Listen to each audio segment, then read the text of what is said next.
Today I'm going to talk to you about how to get a more flawless look with your foundation if you've got oily skin or large pores, or if you find that your foundation looks great at the beginning of the day and then by the end of the day you've kind of got an oil slick in the middle of your face. And I'm going to give you a couple of tips for prepping your oily skin. First of all, make sure you're exfoliating every now and again. A couple times a month to once a week. Exfoliate your skin, get all those dead skin cells off. That's going to make a huge difference with the texture of your skin and how your foundation looks.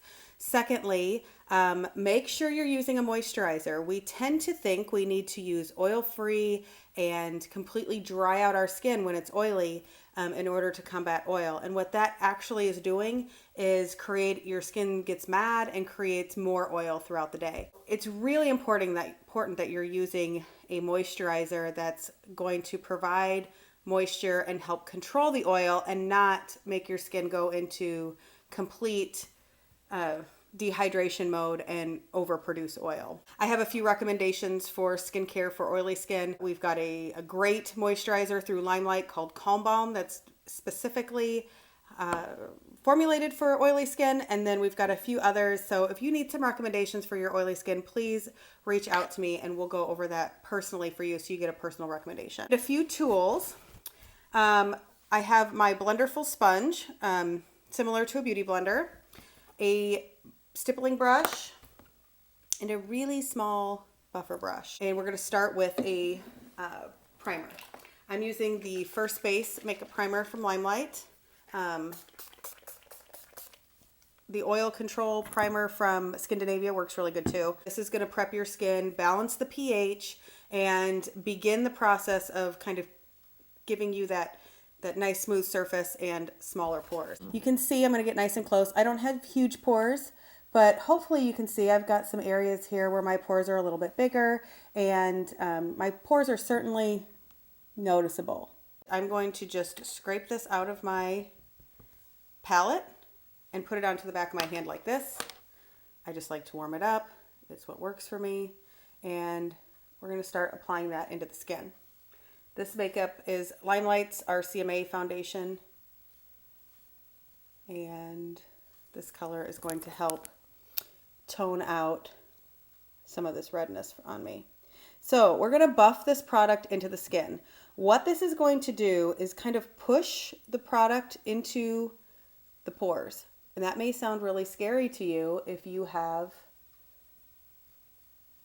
oily skin or acne prone skin. You may think, oh my gosh, we cannot be putting anything into my pores.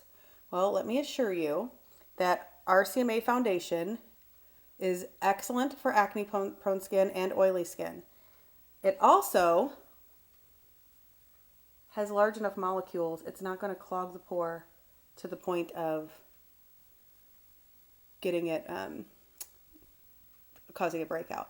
So with this process, all I'm doing is moving the foundation all over my skin and kind of getting a base coverage. Nothing exciting yet, but we are kind of putting some pressure and pushing the product into the skin.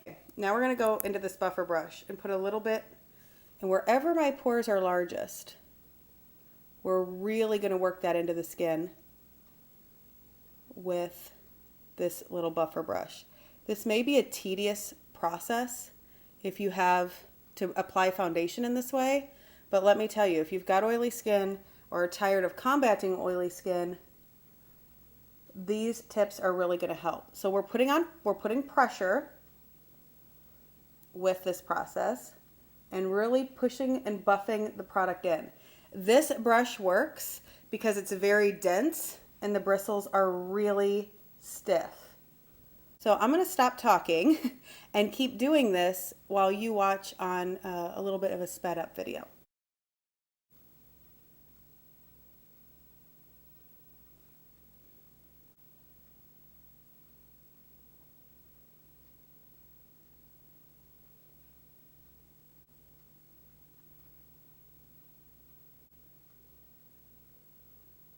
Okay, now where we've really pushed that into the skin, it doesn't look completely flawless yet, don't worry.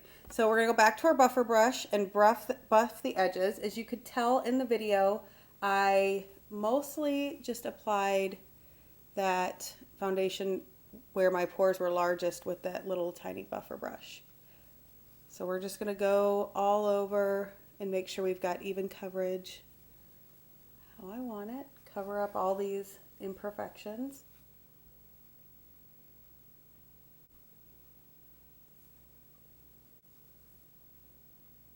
Okay, so you can do this same pushing technique with your Blenderful sponge as well. You would dip the Blenderful in your foundation and press and roll just like this. I wouldn't necessarily recommend buffing and this technique, but this is another way you can do it. Really what you're working on doing is really pressing that foundation into the pores.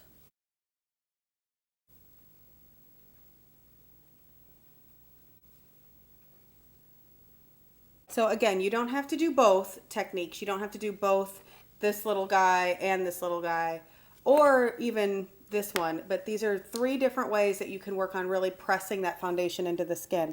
I would say that the Blenderful is probably going to press it in the furthest, and secondly this one, and the least this one. So depending on how oily or large your pores are, maybe how you want to choose your tool. All right, now I want you to take a tissue.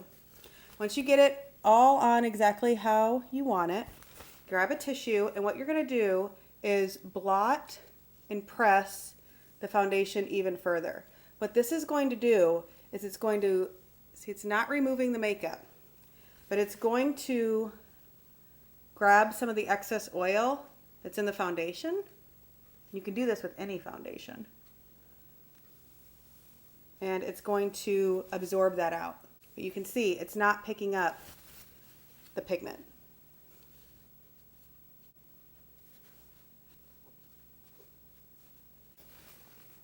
So you can probably see already that that has really picked up some of that excess oil that is in foundation. All right, I'm gonna finish my concealer and then I'll be back and show you how to work powder for oily skin.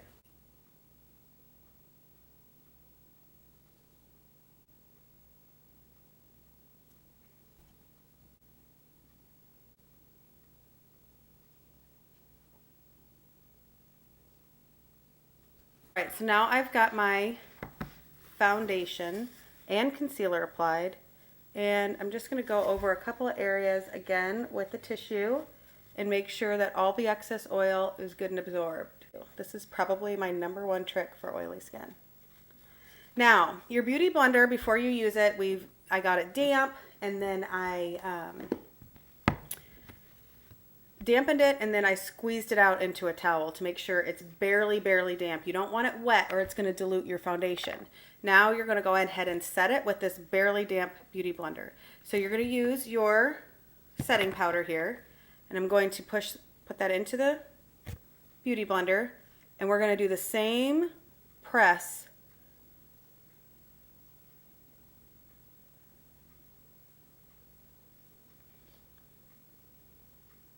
There's a chance I got a little too much powder, but that's okay. We'll spread the love.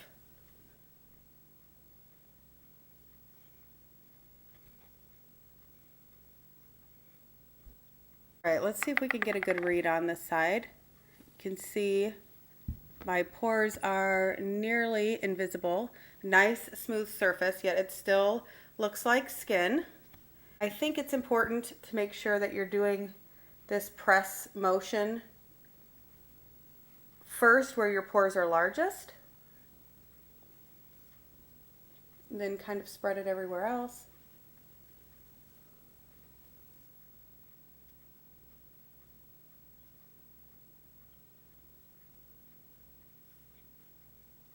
So let me quick put on a little bit of blush and bronzer, and then we'll be back for finishing spray. All right, so now that blush and bronzer is done, just a little bit today, not a super glam look, but you can see my pores are definitely blurred, much smaller looking than they were before. All my redness is gone. Don't have any cakiness like sometimes you can get in the crack of your nose.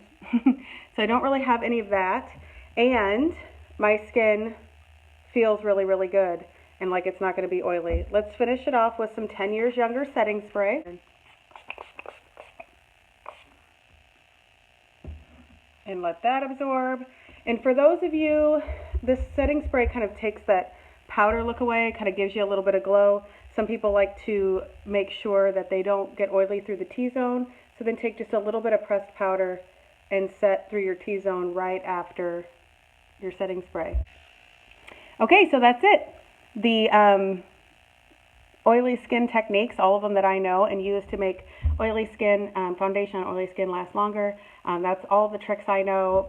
Skin prep is vital and crucial, and a lot of times if you are properly prepping your oily skin, you may not need to do these extra tricks. Buff the product into your skin, almost filling your pores.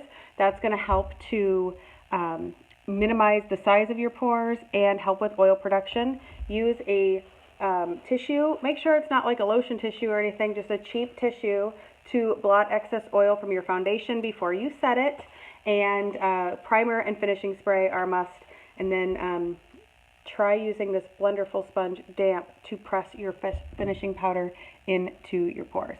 So those are my tips. Give those a try and let me know how it works out for you and your oily skin.